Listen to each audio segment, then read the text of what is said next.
नमस्कार, मैं आपके साथ अंकित मिश्रा, न्यूज इंडिया देख रहे हैं आप। सीधा आपको राज्यसभा की तरफ लिए चलते हैं, जहां नेता विपक्ष मल्लिकार्जुन खड़गे क्या कुछ कह रहे हैं, सुनवाते हैं आपको। साथ फिजिकल टारगेट होता है तो आप देखने वाले नहीं हैं और बात तो बड़ी बड़ी करते हैं, और बड़ी बात करने वाले कभी ऐसा मुझे लगता है ज्यादा झूठ बोलने वाले लोग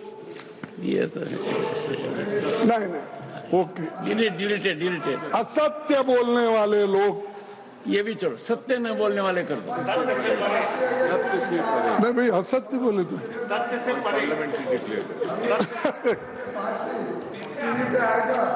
तो वही बात होता है कि जहाँ से आज का दिन शुरू हुआ था। माननीय पीयूष गोयल जी, घनश्याम तिवारी जी के अध्यक्षता में जो इथिक्स कमेटी है वो इसको एग्जामिन कर रही है। कोई रास्ता निकालना पड़ेगा, पॉलिटिकल पार्टीज को भी सोचना पड़ेगा।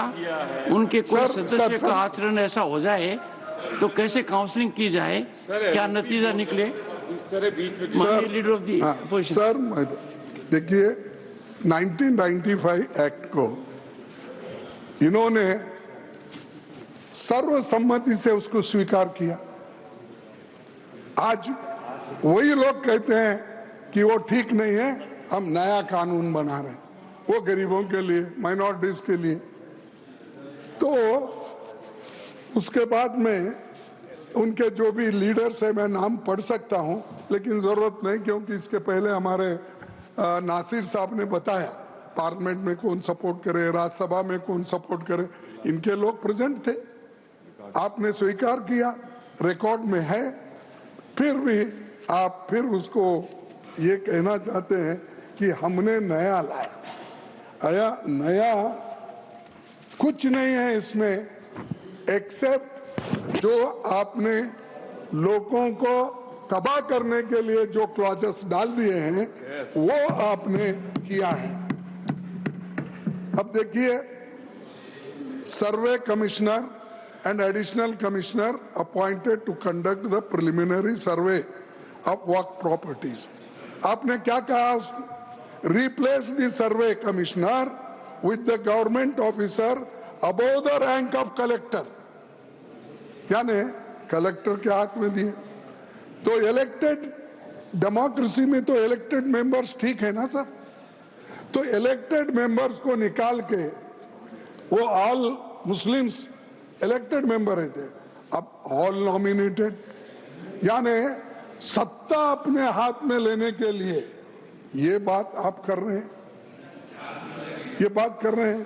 तो इसीलिए ये इनका इंटेंशन ठीक नहीं है, इरादा ठीक नहीं है। ये ऐसा ही अब वक्फ बोर्ड के प्रॉपर्टीज को जमा करके इसका एक लैंड बैंक बना के क्या किस बड़े ने बिजनेसमैन को देते, कॉरपोरेट को देते, मुझे मालूम नहीं, क्योंकि अभी बाहर नहीं आया। अब गवर्नमेंट का ही बेच रहे हैं, ऑल पब्लिक सेक्टर्स बेच रहे हैं। अब ये तो छोड़िए, मुफ्त में मिला तो सबको खिलाएंगे, बफे सिस्टम के जैसा, जो पहले आएगा वो खा लेगा। तो अदानी, अंबानी ऐसे लोगों को खिलाएंगे। तो सर ऐसा ही अब किरण रिजिजू ने बफे सिस्टम रखा है, तो वहां पर जो पहले जाएगा वही अच्छा खाना खाएगा। लास्ट में अगर हम पहुंचेंगे कुछ भी नहीं रहेगा। ये ऐसा ही है इनका। तो ये अरे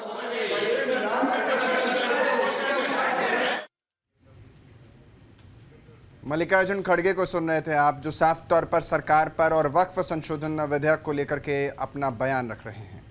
वक्फ संशोधन बिल 2025 लोकसभा से पारित होने के बाद राज्यसभा में चर्चा के इस पर जारी है। सरकार बार बार ये कह रही है कि वक्फ संशोधन बिल से पारदर्शिता बढ़ेगी, गरीब मुसलमानों के हितों की रक्षा होगी, मुस्लिम महिलाओं की दशा में सुधार होगा, लेकिन विपक्ष लोकसभा से लेकर राज्यसभा तक चीख चीख कर कह रहा है कि यह बिल मुस्लिमों के साथ अन्याय है।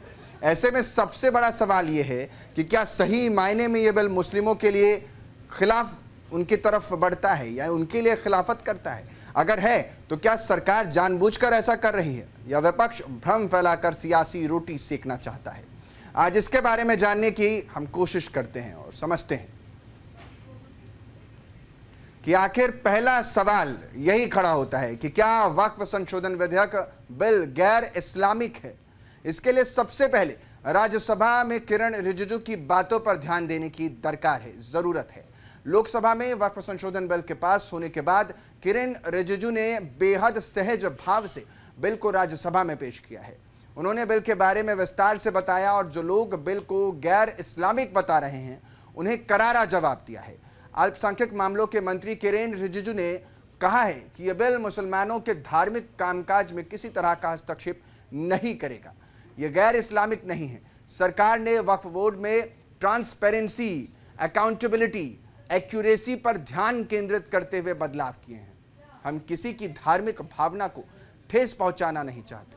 हमारा मकसद गरीब मुसलमानों, महिलाओं को न्याय मिले, ये है। हम किसी का धार्मिक भावना को चोट पहुंचाने के लिए नहीं है। एक मुसलमान वक्फ क्रिएट कर सकता है। अब सबसे जो छोटा आप जो क्रिएट करता है फितरा, सबसे छोटा सर, वो हर मुसलमान, गरीब से गरीब मुसलमान भी क्रिएट करता है। ज़कात आप क्रिएट करते हैं, आप देते हैं, दान देते हैं, उसमें कोई किसी को अधिकार ही नहीं है पूछने का कि हिसाब किताब कैसे किया है। ये आपका अंदर का बात है, आपका फेथ है, इसमें हम हस्तक्षेप कैसे कर सकते हैं। इसलिए बिल्कुल ये बात आप बिल्कुल मत बोलिएगा अपना बात रखते समय कि सरकार या कोई गैर मुसलमान के जो कामकाज में उसका तौर तरीके में हस्तक्षेप कर रहा है, ये मत बोलिएगा। वैसे तो कोर्ट केसेस बहुत है, मैंने दूसरे सदन में भी कोर्ट करके बताया, यहां मैं फिर से इसको दोहराना चाहता हूं ताकि कोर्ट ने क्या रूलिंग दिया है वो भी क्लियर हो जाए। सैयद फजल पुकाया तंगल वर्सेस यूनियन ऑफ इंडिया में केरला हाई कोर्ट ने जो ऑब्जर्वेशन और ऑर्डर पास किया उसमें कहा गया है, high court, the Waqf board is a statutory body, pure and simple. It is not a representative body of the Muslim community. Waqf property है। इसलिए कोर्ट का जजमेंट बहुत साफ हमारे सामने में दिखाई देता है। इलाहाबाद हाई कोर्ट का जजमेंट है Hafiz Mohammad Zafar Ahmad versus UP central Sunni board of Waqf. क्या कहा गया है उसमें? High court, a mutawalli's right is purely a right of management of the property and is not a proprietary right. यहां कहा गया है कि हम जो कदम उठा रहे हैं मुसलमानों को नुकसान होगा। कई लोगों ने कहा ये अनकॉन्स्टिट्यूशनल है, गैर कानूनी है और मुसलमानों का हक छीना जा रहा है। अलग अलग तरीके से लोगों ने अपना बात को रखा है। ठीक है, बात रखने का अधिकार है, लेकिन मैं बहुत ही साफ तरीके से ये सारे जो आरोप लगाए हैं उसको मैं खारिज करना चाहता हूं। सर, सबसे पहले ये जो वक्फ प्रॉपर्टी होता है, इसका मैनेजमेंट, इसका क्रिएशन और इसका बेनिफिशियरी ये नॉन मुस्लिम के अलावा कोई और किसी के पास हो ही नहीं सकता है, मुस्लिम के पास ही रहेगा। कोई नॉन मुस्लिम इसमें हस्तक्षेप नहीं कर सकता है। जो वाकिफ होता है वो एक मुसलमान ही होता है और जो औकाफ बन जाता है वो प्रॉपर्टी क्रिएट हो जाता है, उसको मैनेजमेंट कौन करता है? मुतावाली, वो भी मुसलमान ही होना पड़ता है। और किसके लिए वक्फ क्रिएट करता है? 3 पर्पस के लिए, धार्मिक रिलीजियस पर्पस, अच्छा काम के लिए, पायस भगवान के नाम में, अल्लाह के नाम में, और चैरिटेबल भला के लिए, बच्चों के लिए, महिलाओं के लिए, गरीबों के लिए, तो वो मुस्लिम ही होगा। तो यहां ये सवाल ही नहीं उठता है कि नॉन मुस्लिम, मुस्लिम धार्मिक भावना और धार्मिक व्यवस्था या वे किसी भी तरीके से मुस्लिम प्रॉपर्टी में, मैनेजमेंट में नॉन मुस्लिम हस्तक्षेप कर रहा है, ये सवाल ही नहीं उठता है। ये तो हुई राज्यसभा की बात। जरा अब आपको एक दिन पीछे यानी कि बुधवार को लोकसभा में देश के गृह मंत्री अमित शाह ने क्या कहा है, अब आपको वो बयान सुनवाते हैं। उन्होंने वक्फ संशोधन के पूरे मसौदों को इस पूरे मसूदे को बड़े ही सरल और प्रभावी तरीके से देश और संसद के सामने रख दिया और ये भी कहा कि हम वक्फ के धार्मिक स्थिति को छू भी नहीं रहे हैं। ये ध्यान से सुनने वाली बात है कि धार्मिक स्थिति को नहीं छू रहे हैं। ऐसा बिल में कोई प्रावधान है ही नहीं। क्या कुछ कहा, अब सुनवाता हूं। को आप वक़्फ़ जो कि मुस्लिम भाइयों की धार्मिक क्रियाकलाप और उनके बनाए हुए दान से ट्रस्ट है, उसमें सरकार कोई दखल करना नहीं चाहती है। मुतवल्ली भी उनका होगा, वाकिफ भी उनका होगा, वक्फ भी उनका होगा। परंतु वक्फ की संपत्ति, इसका रख रखाव ठीक से हो रहा है नहीं। वक्फ का संचालन कानून के हिसाब से हो रहा है, निजी उपयोग के हिसाब से।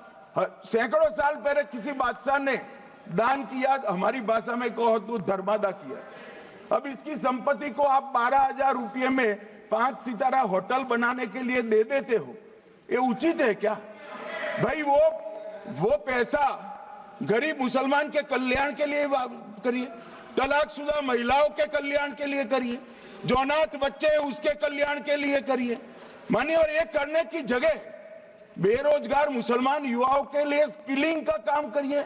लाखों करोड़ों रुपए की भूमि मान्यवर और इनकम 126 करोड़ रुपया।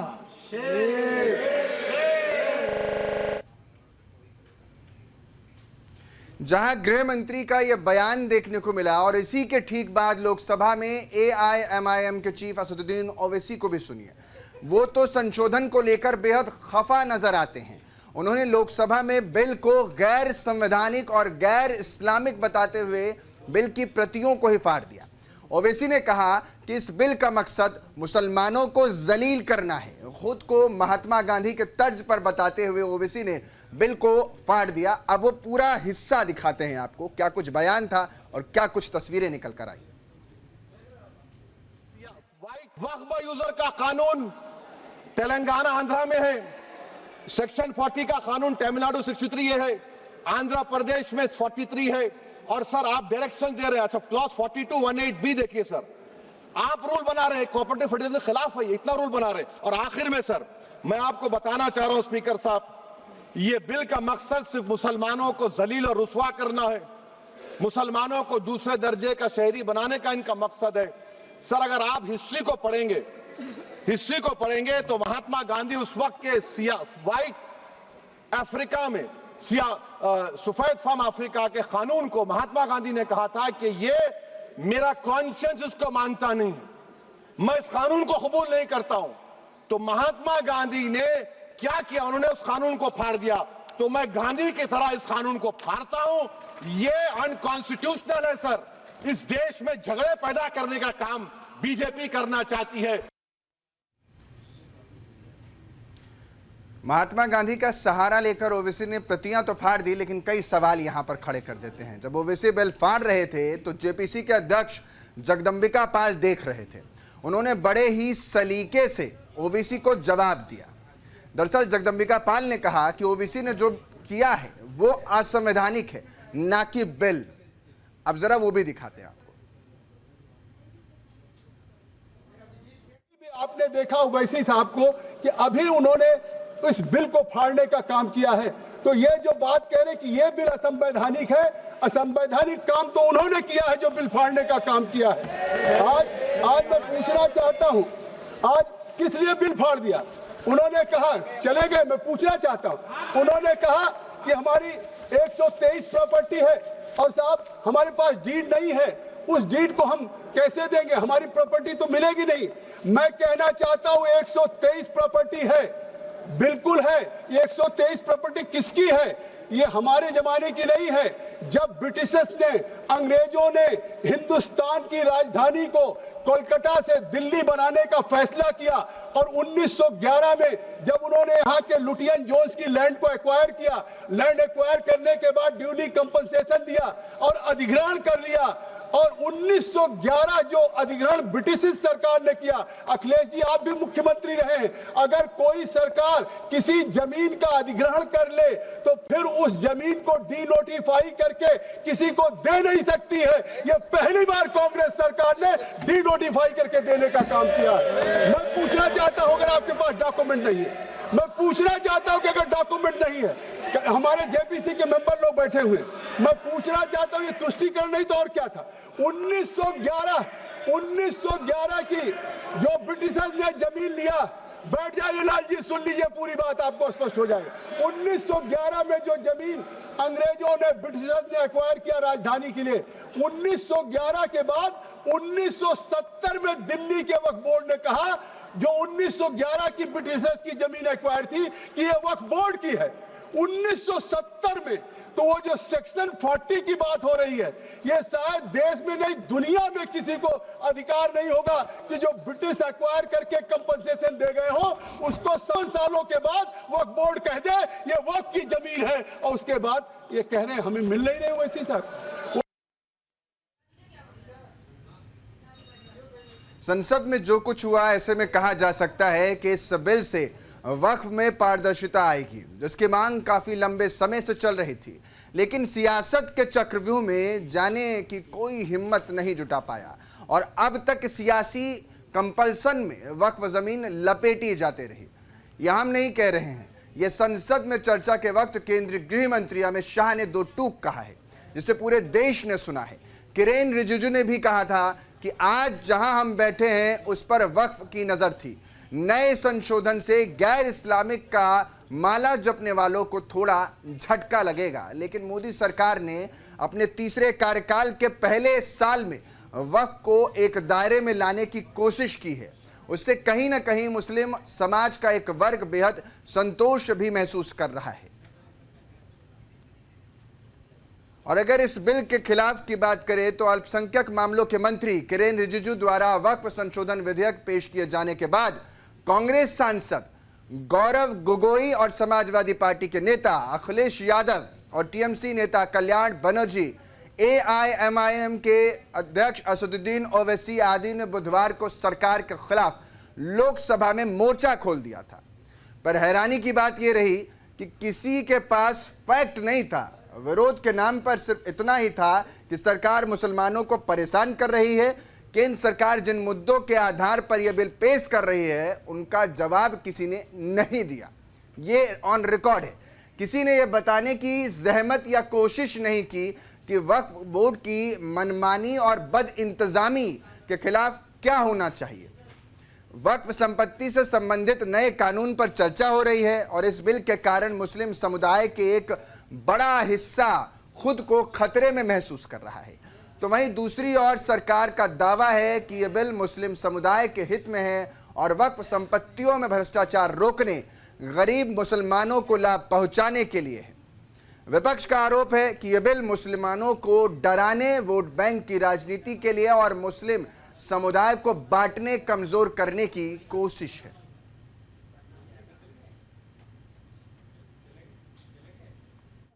कल पार्लियामेंट में वक्फ बिल को मदद कोई दिया है, जो लोग पूरे को शुभकामनाएं बोल रहा है। नरेंद्र मोदी जी नेतृत्व में इससे पहले ट्रिपल तलाक का बिल पास हुआ है। आज भारत देश में हर नारी लोग, हर माइनॉरिटी महिला लोग नरेंद्र मोदी जी ने के धन्यवाद बोल रहे हैं। कल हुआ है, आज भी हो रहा। माइनॉरिटी गरीब लोगों के बारे में वक्फ बिल लाने के लिए वक्फ बिल के पास साथ आएगा। औरत, बड़े लोग, कोई गरीब लोग रहेगा, गरीब लोग बच्चों को पढ़ा सकते और शादी कर सकते और नौकरी के बारे में कोचिंग जैसा भी कर सकते। कोई गिफ्ट कर रहा है, वो गिफ्ट का बारे में चलते ऐसा फायदा गरीब लोग मुसलमान को मिलना है, जो इसके बारे में 60 साल से कोई भी नहीं पकड़ा है। कांग्रेस लोग बोलते हैं बात में गरीबी हटाओ, लेकिन एक्शन में अमीर वो लोग को साथ खड़ा हो बोल के इसको हलाने के लिए, बजा बेचने के लिए नरेंद्र मोदी जी ने कल किया है। उसके बारे में माइनॉरिटी महिला लोग पूरे नरेंद्र मोदी जी को शुभकामनाएं बोल रहे हैं। मैंने कहा आज का दिन बहुत मनुष्यत दिन होगा अगर ये बिल पास हो जाएगा तो। हमारी पूरी कोशिश होना चाहिए कि ये बिल पास नहीं होना चाहिए। ये सरकार जो बैठी इसकी। समाजवादी पार्टी के नेता और राज्यसभा सदस्य रामगोपाल यादव ने वक्फ की चर्चा पर हिस्सा लेते हुए इसका विरोध किया। उन्होंने कहा कि सरकार को उदार बने रहना चाहिए। स्थिति बिल्कुल साफ है कि सारे धर्म के साथ समान व्यवहार होना चाहिए। मुसलमानों की बहुत बड़ी आबादी भारत में रहती है और इतनी बड़ी आबादी के साथ लोगों के लिए खास तौर पर अन्याय हो रहा है, तो इससे काम नहीं चलने वाला है।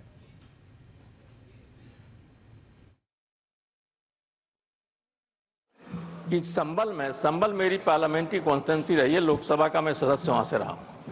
ईद के दिन जब लोग नमाज पढ़ रहे थे तो बाहर अधिकारी नंगी हाथ में रिवॉल्वर लिए हुए घूम रहे फोर्स के साथ, जहां शांति की बात होती है। जब ये माहौल प्रदेश में कहीं हो जाए तो आप किसी अच्छे मन से भी अगर कोई बिल लाएंगे जिसमें इन्वॉल्व माइनॉरिटी होगी, उनको भरोसा हो ही नहीं सकता आप पर।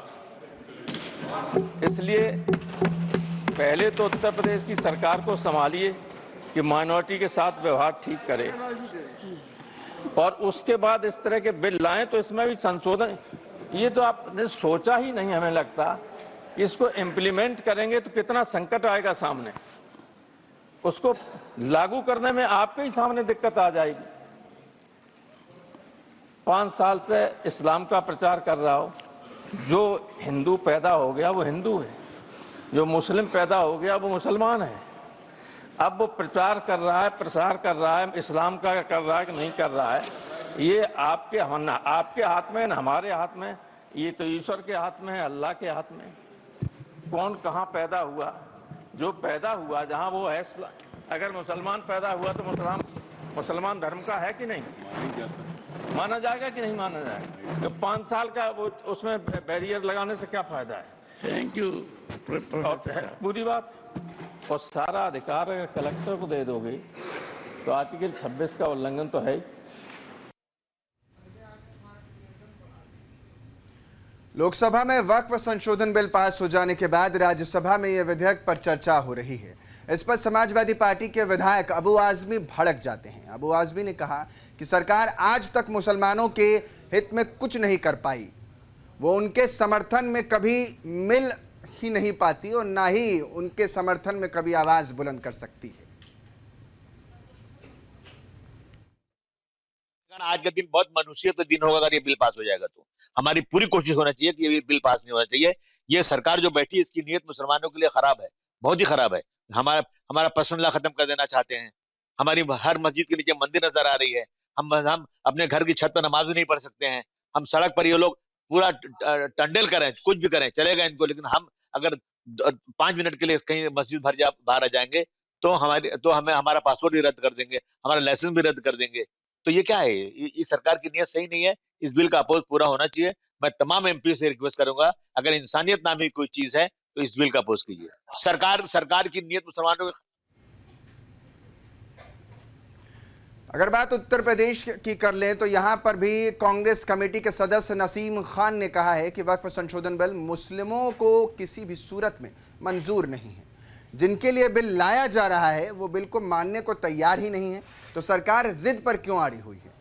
मुस्लिम महिलाओं के न्याय के लिए कहा जा रहा है, ऐसे ही 3 तलाक पर कहा गया था, लेकिन हिंदू महिलाओं के न्याय के लिए क्यों आवाज नहीं उठाई जाती है। क्या कुछ कहा है, सुनवाते हैं। देखिए, ये बिल मुसलमानों का वक्फ बिल मुसलमानों के लिए लाया जा रहा है। गवर्नमेंट कह रही है कि हम मुसलमानों के लिए ला रहे हैं। जब मुसलमान इस बिल को नहीं चाह रहा है और पूरे देश में इस बिल का विरोध मुसलमान कर रहा है, तो फिर क्यों हमारे लिए ला रहे हैं। मतलब सारा ठेका भारतीय जनता पार्टी ने, मोदी ने मुसलमानों के लिए लिया हुआ है कि 3 तलाक, हिंदू औरतों की चिंता नहीं जो सौदा बहन की, मुसलमान औरतों की चिंता। वक्फ की ज़मीनों का मसला, हमारी ज़मीन है, हमने ज़मीन दान पे दी, हमारा बोर्ड है, तो आपको चिंता किस बात की। नरेंद्र मोदी का लाया हुआ वक्फ बिल मुसलमानों को बिल्कुल पसंद नहीं है, न मुसलमान इसे बर्दाश्त करेगा। अगर ये जबरदस्ती थोपने की कोशिश करेंगे, ये अपनी जो करनी है कर लें। अब की 242 आई है, अगली बार सरकार से उखाड़ के बाहर फेंक दिया जाएगा।